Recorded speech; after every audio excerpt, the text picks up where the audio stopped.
It was the deadliest attack on American ships since World War II. 34 sailors were killed aboard the USS Liberty after Israeli fighter jets fired on the Liberty during the Six-Day War back in 1967. So why don't more of us know about the story of this ship?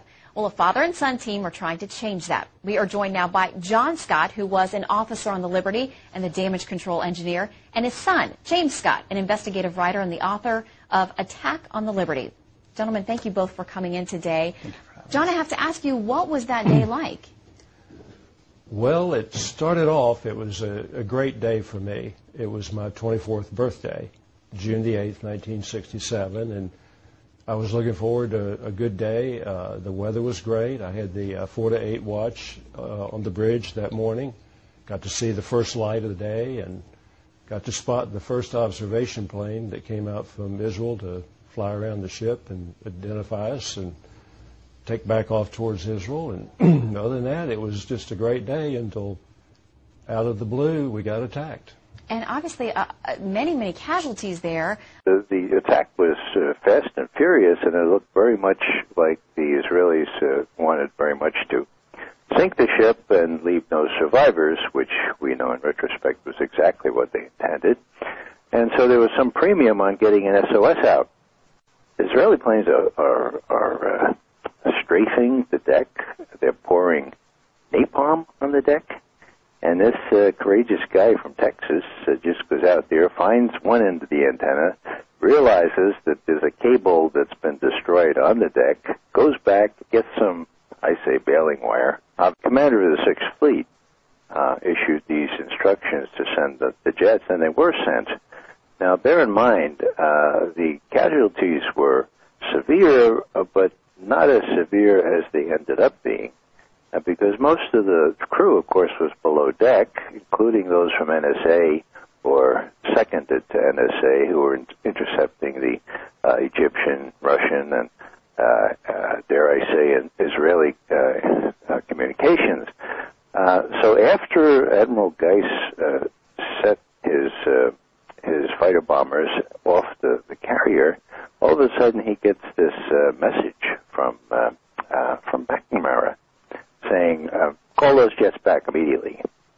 And Guy says, I'm sorry, sir, one of my ships is being attacked. I'm not going to do that unless I can speak to your superior officer. He said that to the Secretary of Defense? Yeah. And guess what? LBJ is on the other line. And Yep, and he gets right on. And he said, you call those jets back right away. I don't want to embarrass my ally, Israel. And so Admiral Geis called the jets back. Now, what's the significance of that? Well, if those jets arrived on the scene, they would have arrived in time enough to prevent the torpedo boats, 3 of them, 60 tons each, from firing their torpedoes, one of which hit the NSA unit there below deck, killed 25 immediately, and disabled, of course, the entire intercept operation. So there you have 25 people that would have been not killed, and they were added to it ended up being 34 that were killed, 174 that were wounded, and that amounts to two-thirds of that crew of 294. So this was an incident that was not just a paltry little thing, it was a deliberate attack. We know from the intercepts between, pilot to control tower. But that's an American flag. That's an American flag. Bomb it. Strafe it. Carry out your orders. These things were heard by my colleagues. I was on sort of active duty, you might say, at the CIA at the time. And I know that my colleagues heard the attack. James, you've become convinced, despite explanations at the time that Israel was mistaken in shooting the Liberty and attacking the Liberty, that that's not the case. No, it's important to remember this was an incredibly violent assault that happened at 2 p.m. in the afternoon on a clear sunny day while the Liberty was in international waters. It would go on for 67 minutes approximately. And at the end of that, 34 Americans would be killed and 171 injured. Essentially 2 out of every 3 men on board the ship would either be killed or injured. And Israel would say it was an accident and that it was a friendly fire incident. But for policymakers back in that time period and for senior Navy officials, that defied logic. I mean, the circumstances of the attack, the prolonged reconnaissance that morning, the great visibility, and the length and duration of the attack tended to dispute that idea in the eyes of many senior American officials. John, what do you think would have been the motivation if indeed Israel did know? Well, I think they knew from the vast arrays of antennae on our ship that we were a spy ship. And I think that was probably fairly common knowledge. I guess any assumption I would have would be that they figured we were spying on them and that we were possibly going to relay stuff back to Washington that might prevent them from doing, further invasions into neighboring countries. That's just my guess. I don't know the real motives, and I don't think anyone at this point knows for sure. Ask you this. Sure. They must have had some real good reason to want to attack an American boat, because just think, if the truth got out to the American people at large that Israel had committed an act of war such as this, then that could cost American support for Israel over the long term. I mean, this is a major gamble they were playing. Why in the world would Israel do such a thing, Ray? Why they did it? There are two reasons that I give equal possibility to. First one is that their plan was to take the Golan Heights starting on the 9th of June. This was the 8th of June. They couldn't communicate with their forces up there in Golan Heights without the Liberty intercepting the messages. And so, what do? Well, if you're pretty sure that the U.S. is going to have to let you off on this, you destroy the ship, you sink all the tapes as well, and you destroy all the survivors, so that you can go up on the Golan and not give the U.S. the opportunity to bang on you again, say, look, don't do it. In other words, in the Israeli frame of mind, it was better to ask for forgiveness rather than for permission. And that's precisely what they did. They went up on the Golan the next day. They didn't want us to know about it. They didn't want us to interfere with their plans. And that's one explanation.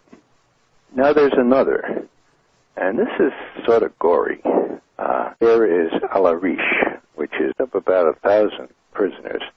And prisoners are a real pain, in Sinai. You have to feed them, you have to give them water, and it's a real pain. And so what happened here, according to Bamford and these eyewitnesses, is that Egyptian prisoners of war, there are about 300 or 400 of them in the coastal town of Al-Arish there in the Sinai, they were lined up, they dug their own graves, they were shot, and that's the way they took care of the Egyptian prisoners. Now, the Liberty is patrolling directly opposite Al-Arish, okay, in international waters, but with an easy range to pick up the intelligence on what's going on there, okay. Line of sight. I mean, you could see the Liberty big as it can be right off the shore. Now, the Israelis were well aware of that, and that wouldn't be terribly good PR to get back to the U.S. Yeah, it's better to commit 2 war crimes than 1. It's better to strafe Americans, attack Americans, and strafe them in their lifeboats than slaughtering a bunch of Egyptians, which obviously Americans don't care about anyway. Yeah, well, if you achieve both, then you suppress all the evidence. And I should comment about why this is so important right now in terms of the American-Israeli relationship, and Admiral Mullen's reference to the USS Liberty last year when he went to Israel and so forth. Yeah.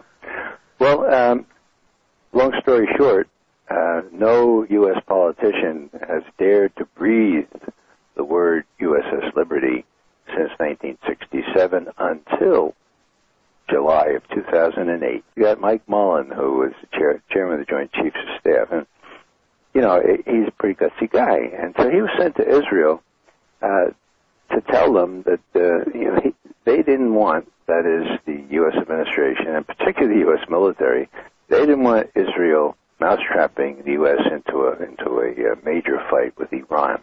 So what Mullen was hell-bent and determined to prevent was the Israelis doing this last summer when Mullen goes there and he says, look, if you're thinking about perpetrating a little provocation, like say in the Persian Gulf, don't even think of it.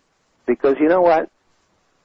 We know what happened to the USS Liberty on June 8th, 1967, and it ain't going to happen again.